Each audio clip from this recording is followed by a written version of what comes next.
This channel does not promote any violent, harmful, or illegal activities. All content provided by this channel is meant for an educational purpose only.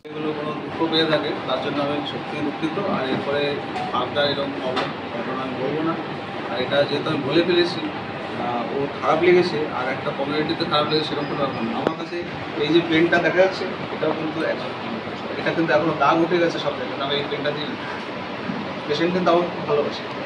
আমি ওই community বেসে কোনো কারোর সাথে সেরকম কোনো সম্পর্ক নেই, আমার সাথে সবাই সমান। কারণ ওর এ যা ছেলে ও ছেলে প্রত্যেকটা স্টুডেন্ট আমার কাছে সমান, আমি সবাইকে এক দৃষ্টিতে দিই। এখন ওর একটা হার্ট করেছে, ওটা খারাপ লেগেছে, এটা আমার সত্যি নিজেরও খারাপ লেগেছে যে আমার কোনো একটা ছেলে দুঃখ পায় আমার যে ওটা আলটিমেটলি ওর সাথে রাস্তায় দেখা হলে আমাকে যদি স্যার না বলে সাইড কাটিয়ে বেরিয়ে গেলো সেটা আমার খুব খারাপ লাগে। প্রত্যেকটা ছেলেমেয়ের সাথে আমার এই সম্পর্ক, আর যদি খারাপ লাগে তার জন্য আমি মেন্টালি বলছি এরপর আর এরকম আমি কথা বলবো ওর সাথে না কারোর সাথেই বলবো না, যাতে আমরা কোনো দুঃখ না লাগে। কারণ কোনো কমিউনিটি বেসিসে কিন্তু আমি কোনোভাবে হার্ট নিয়ে কথা বলতে চাই। জঙ্গি শব্দটা বলেছিলাম, জঙ্গি শব্দটা দেখো ওটা তো একটা মজা করতেই পারে। তোমার আমার আমি ছেলেমেয়ের সাথে মজা করবো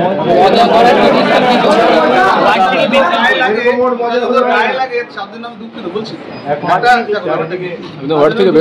ওকে। আমি আজকে যদি আমার ছেলেকে বলে তুই এরকম দস্যু করা হয়েছে, তুই জঙ্গির মতো হয়ে যাচ্ছিস, 3 দিন আমাকে বাড়িতে এখানে ঝামেলা করছিস, তুই আমার কথা শুনছিস, এখন এটা ওকে বলেছে ওইভাবে, কিন্তু ওটা যদি খারাপ লাগে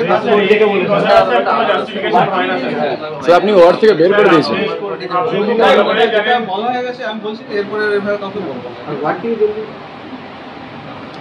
ওয়ার্ড থেকে বের করে দেওয়া স্যার। এই কাজটা আপনার করাটা আপনার ভুল হয়েছে, এটা আপনার সেটা আমি বলছি তো, আমি যেটা ভুল হয়েছে কারণটা আমি সেটা করার চেষ্টা করবো না, কাউকে এভাবে বলছি স্যার। ওয়ার্ড থেকে বের করে দেওয়া দেখো ওয়ার্ড থেকে বার করার জন্য আমি বলি, আমি বলছি তুমি এখান থেকে বেরিয়ে ওই করে যাও। কারণ শোনো তুমি মজা করে বার করে দিয়েছেন ওর থেকে, তোমার একটা নির্দিষ্ট ড্রেস কোড আছে, তুমি যা কিছু করে আসতে পারো না।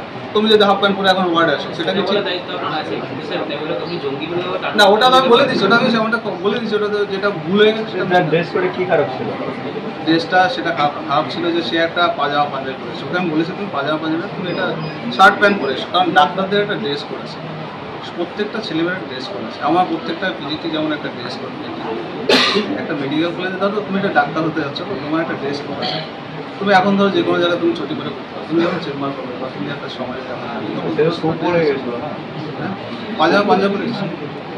আমি ওকে বলেছিলাম যে তুমি একটা কাজ করো, তুমি একটা ভালো ড্রেস করেছো। তা কিন্তু ওকে একদিন আমি বলেছি, তারপর ইনফোর্স করবেন না। কারণ আমরা মনে করি যে একজন ডাক্তার সে একটা পাঞ্জাবি পরেই সে চিকিৎসা করুক কি একটা শার্ট প্যান্ট পরেই করুক, সে যদি চিকিৎসা বিজ্ঞানটা সম্পর্কে সে জানে, সে চিকিৎসা করে পেশেন্টকে সুস্থ করে ফেরাতে পারে। সে পাঞ্জাবি পরে করছে কি শার্ট পরে করছে এটা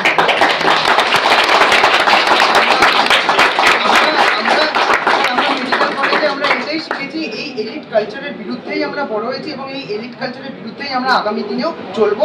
আমরা মানুষের ডাক্তার হয়ে দেখাবো স্যার, এই কোট প্যান্ট পরা ডাক্তার আমরা হতে চাই না। কিন্তু আমাদের যেভাবে তৈরি করেছে আমাদের শিখিয়েছে সিনিয়ররা, আমরা সেভাবে চেষ্টা করছি, মেনটেন করার চেষ্টা করছি। আমাদের প্রত্যেক স্যারেরা আমাদের সবসময় শেখাতে তো কারণ তোমার ইমপ্রেশন হচ্ছে সমাজের ইমপ্রেশন। দাড়ির জন্য কেন বলেছেন? দাড়িটা আমি বলেছিলাম ট্রিমিং করতে, আমি তো পুরো কাটতে বলিনি, ওকে বলেছিলাম সাইডগুলো একটু সুন্দর করে। প্রত্যেকটা জায়গা তুমি দেখো দাড়িটা সুন্দর করে সাইডগুলো যদি একটু রাখে, ওটা পার্সোনাল চয়েস হতে পারে, ওটা পার্সোনাল চয়েস হতে পারে।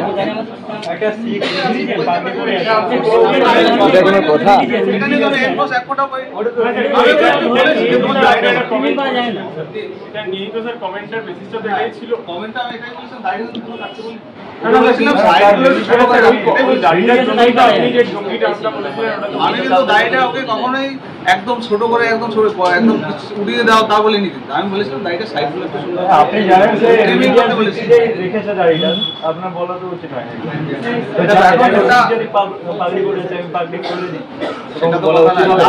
দাড়িটার ব্যাপারটা কি, দাড়িটা তো সুন্দর করে গুছিয়ে রাখলে ভালো লাগে দেখতে, সেটা বলতেই পারি না। বলারই তো টোন থাকে, আপনি যেভাবে বলেছিলেন ডেফিনেটলি তার ভালো লাগেনি, খারাপ লেগেছে বলেই এত বড় ইয়েটা হয়েছে, ঘটনাটা হয়েছে। এখন আর আপনি জাস্টিফাই করবেন না, কারণ অলরেডি এই জিনিসটা হয়েছে, লোকজনের খারাপ লেগেছে। তো এখানে স্যার আর যাই করুন স্যার মজা হয়ে গেছে বা মানে এই জিনিসটা এইরকম ভাবে জাস্টিফাই করবেন না। যে শিক্ষক চিকিৎসক এই মন্তব্য করেছেন তিনি সেটা ঠিক মন্তব্য করেননি, তার এটা করার কোনো এখতিয়ারই নেই। একজন ছাত্র কি পোশাক পরবে, সে টুপি পরবে কি পরবে না, সে ধর্মাচরণ করবে কি করবে না, এটা তো একদমই তার ব্যক্তিগত বিষয়, এবং সেই বিষয়ের ওপর শিক্ষক শিক্ষিকাদের বা প্রশাসনের হস্তক্ষেপ করার কোনো জায়গাই নেই। আসলে বিষয়টা অন্যরকম হচ্ছে। এই পহেলগাঁওতে 26 জনের হত্যা, তারপরে যুদ্ধ কিংবা যুদ্ধ নয়, এগুলো নিয়ে সাম্প্রদায়িকতার যে বিষ আমাদের সমাজে ছড়াচ্ছে, কিছুটা হয়তো ছড়িয়েও গেছে, তারই প্রভাবে এসে হয়তো এই শিক্ষক চিকিৎসক এই মন্তব্যটা করেছেন। কিন্তু তার এটা মনে রাখা উচিত যে তিনি যে পদে আছেন সেখানে থেকে তিনি এটা পারেন না করতে, এবং মেডিকেল কলেজের ছাত্রছাত্রীদের যে তার বিরুদ্ধে যে বিক্ষোভ দেখিয়েছে এবং তার পরিপ্রেক্ষিতে যে প্রশাসন তদন্ত কমিটি বসিয়েছে, সেটাকে আমি স্বাগত জানাচ্ছি। এটা একেবারে দুর্ভাগ্যের, শুধু কলকাতা মেডিকেল কলেজ বলে নয়, সারা পৃথিবীতে এই ধর্ম বর্ণ এই জিনিসগুলোকে নিয়ে মানে কত রকমভাবে মানুষের প্রতি ঘৃণা ছড়ানো হয়েছে যুগ যুগ ধরে, এবং তার বিরুদ্ধে সবসময় দেখবেন ছাত্র সমাজ প্রথমেই এগিয়ে আসে।